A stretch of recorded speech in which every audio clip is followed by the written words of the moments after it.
के साथ होगा खूबसूरत सा इसका दुपट्टा, लेवल की एम्ब्रॉयडरी के साथ दुपट्टा दिया हुआ है, चिकनकारी वाला वर्क किया हुआ है। क्रिम्सन का आर्टिकल है, हिट आर्टिकल है, माशाल्लाह से चेक कराएं। 4 साइड एम्ब्रॉयडरी दुपट्टा है, जिस तरह से कैटलॉग में दिया हुआ है सेम आर्टिकल होगा। पैचेस वाला सूट है और 50% ऑफ में लगाया हुआ है, चेक कराएं।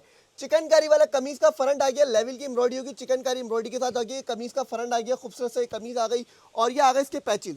पैचेस भी आपको लगा के दिखाते हैं, हैवी लुक के साथ मिलेगा। गले का पैच खूबसूरत से इसका गला होगा, नीट एंड क्लीन एम्ब्रॉयडरी के साथ गले का पैच होगा। माशाल्लाह भाई गला चेक कराएं। दामन दिखाएं कस्टमर्स को, कटवर्क होकर दामन का पैच बनेगा। माशाल्लाह भाई नीट एंड क्लीन एम्ब्रॉयडरी के साथ है। काम की फिनिशिंग चेक करा रहे हैं, एक एक धागा चेक कराएं कितनी फिनिशिंग से पूरी एम्ब्रॉयडरी के साथ है। क्रिम्सन का आर्टिकल होगा। फैब्रिक क्या है, कस्टमर कहते हैं भाई फैब्रिक भी वीडियो में बताया करें।